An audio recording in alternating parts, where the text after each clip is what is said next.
Tampa Bay Downs, you're up. Trust the Profits is proud to be sponsored by Game of Silks. Go to silks.io to get in the game. Real ownership, real races, real rewards. Hello, everyone. Welcome to another edition of the Pick 5 Player Show. I'm your host, Horse Guy Mike. And today we're going to be talking about the late Pick 5 this Saturday, February 10th at Tampa Bay Downs. We have another Kentucky Derby prep with the Withers Stakes going on there, along with a couple other stakes races on the card. Really excited to bring that to you. Going to Tampa later this year for the Tampa Derby, so getting some good practice in. Hopefully we can find something here so we can help prep for that Tampa Derby in-person visit. I'm really excited for that. So without further ado, let's go ahead and jump in. Leg number 1, race 7. We have the Minaret Stakes for fillies and mares going 6 furlongs on the dirt, field of 9. Kind of wide open field here. No one really stuck out to me. The first one I'm going to be going with is the number 2, Chi-Town Lady, Tyler Gaffalione, Wesley Ward. You know, that's a pretty powerful combo, especially in Kentucky. Tyler Gaffalione's great rider, one of the Jockeys of the Year nominations last year. Wesley Ward, really good turf sprint trainer, but also very good just sprint trainer in general. Chi-Town Lady coming off of an 88 Brisnet last out, 96 Brisnet, 2-back, 99 Brisnet, 96 Brisnet. This horse has great speed figures. 5 years old now, really well developed. Hasn't run since June of last year. So the layoff might be a little bit concerning. First off, layoff going into a stakes race is kind of a lot to ask for. But her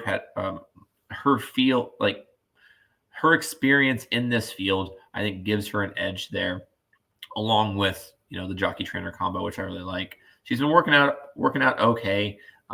Last race wasn't a great performance, but still her speed figure in that race puts her, even with that B tier performance, puts her, right up the top of these other horses. So like Chi-Town Lady.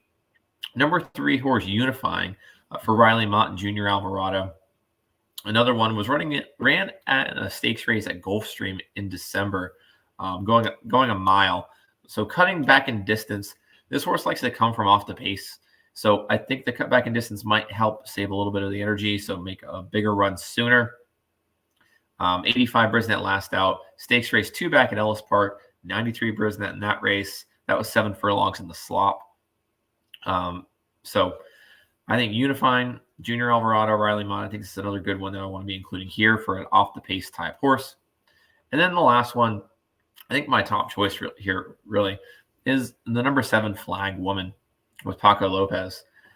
This horse won an allowance race here at Tampa on January 13th, going 6 furlongs. It was a sprint race, so the experience at this track, same distance, switching from Edgar Zayas to Paco Lopez. So a little bit of a jockey upgrade, I would say. Paco has a little bit more experience in these bigger races on bigger days.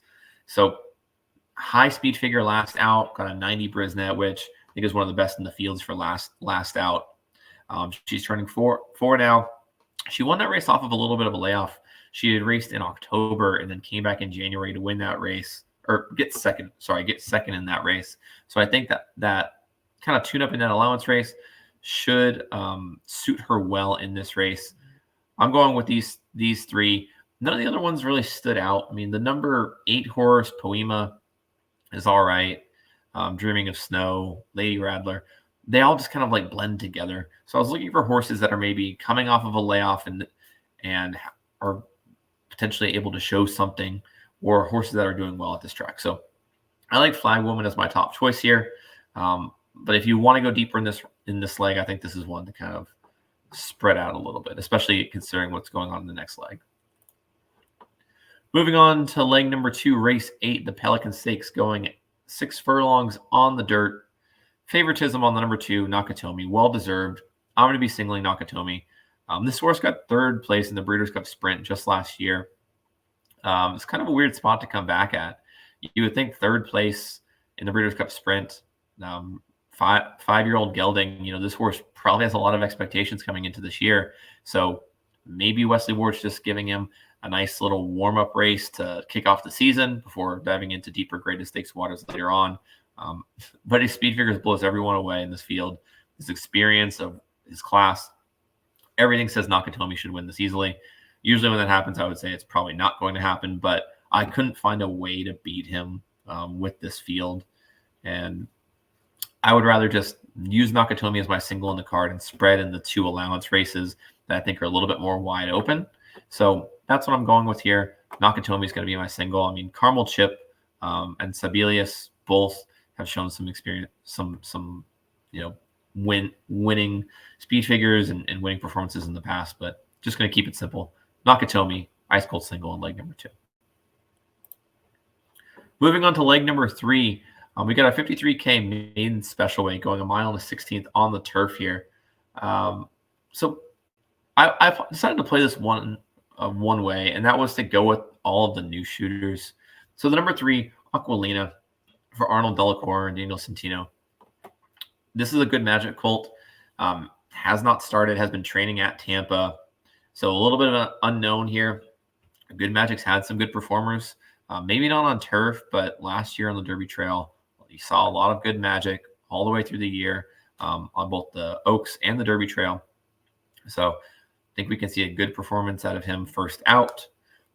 Next horse I want to go with is the number 5 horse, Bell of Rights, for Shug McGahee and Jose Ortiz. Again, this one's by Constitution. Constitution's been pretty good as a sire. Came out of the gate with Tis the Law.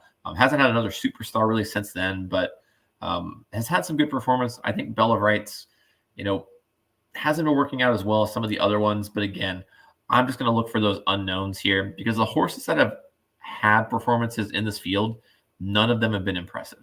So I'm hoping that we can just get one of those lucky new ones that hasn't started, just going to blow away the field and could be a potential monster, as opposed to these horses with 3 or 4 starts already. You're just kind of like, oh, let me drop in class. Let me just keep going.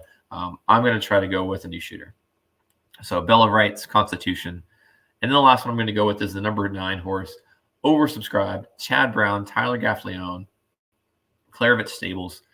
Chad Brown always does great with, turf horses for Claravich. Gaff is a great turf rider here in Florida and everywhere. Breeding suggests she'll like grass. She's by too darn hot. So I don't know.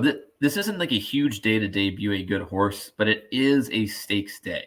Like it is a Kentucky Derby prep day to where there could be some attention drawn to this horse. So I like that Chad's sending this first-time starter here on this day, going long, showing a lot of confidence in this horse to go 2 turns on the turf, first out.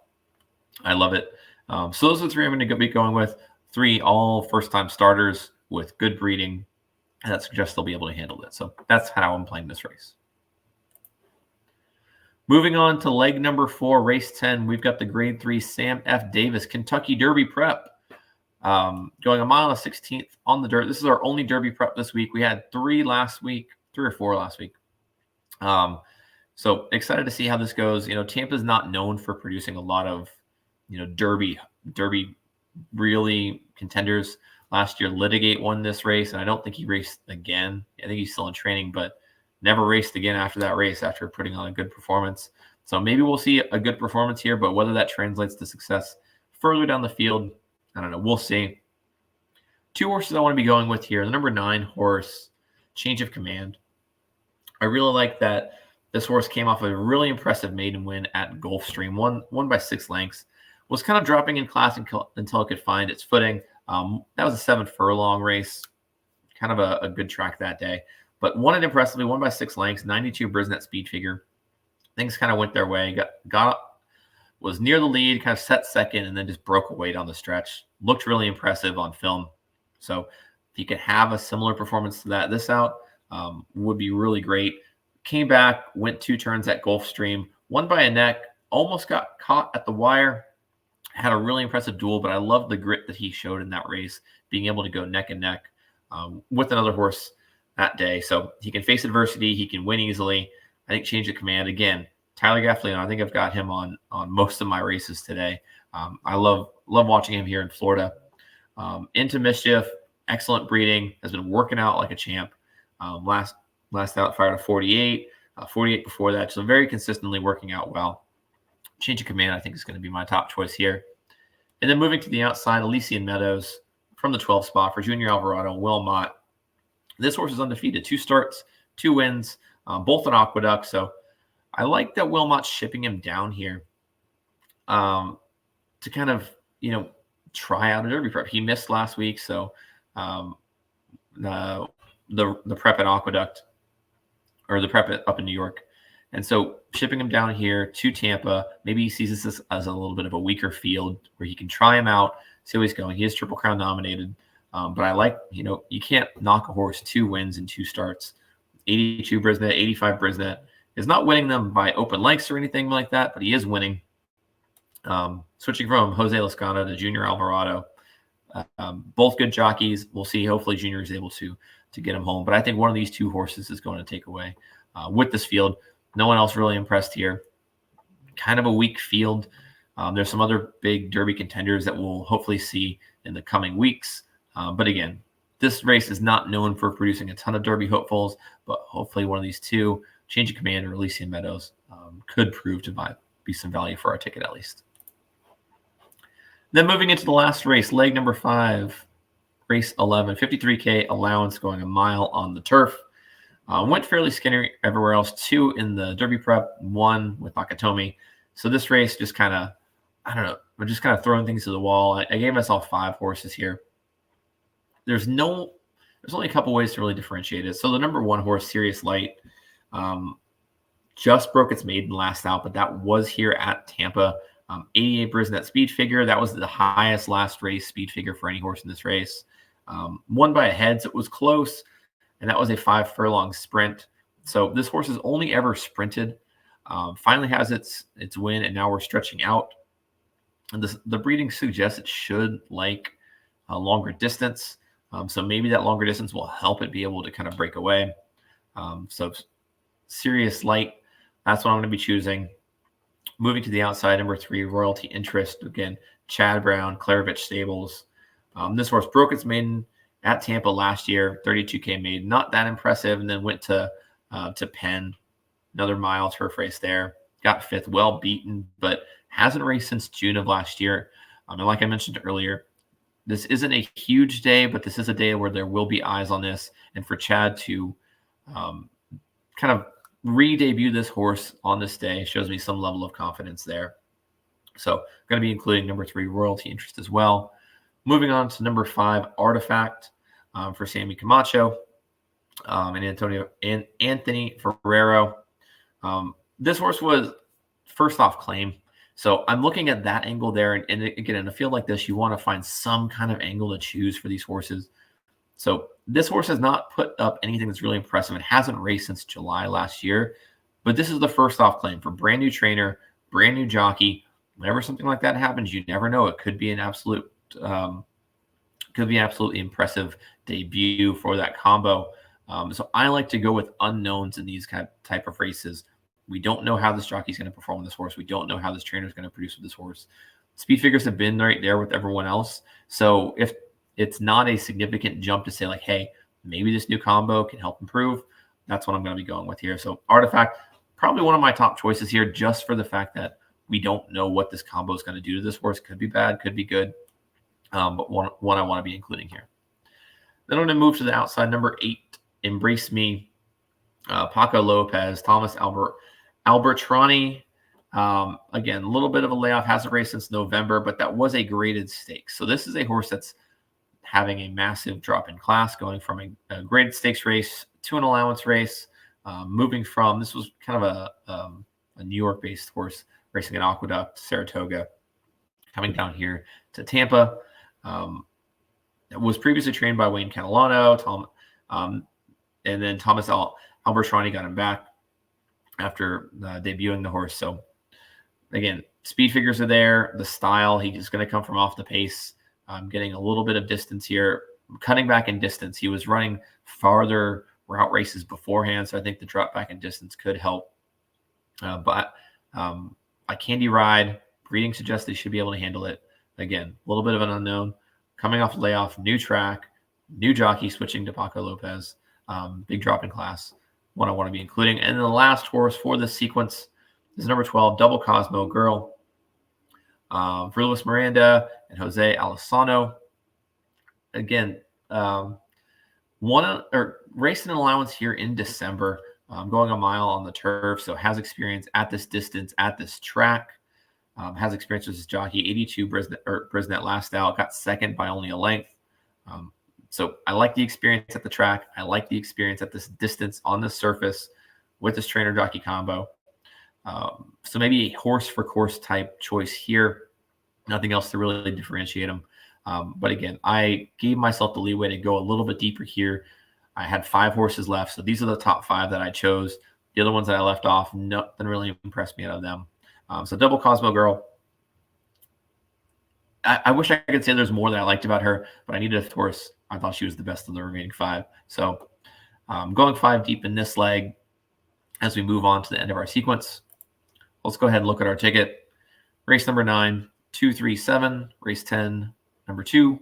Race 11, 359. Race 12, 9, 12. And race 13, 1, 3, 5, 8, 12 for $45. That's our ticket. Good luck to everyone playing Tampa Bay Downs this weekend as we watch the Withers on the Kentucky Derby Trail. And hopefully we can see Nakatomi have a great performance. And hopefully we've got another Breeders' Cup Sprint champion in the making who's going to have an excellent year like last year we had with Elite Power. So good luck to everyone. Follow along with Trust the Profits and follow along with me at Horse Guy Mike. Good luck to everyone this weekend and take care.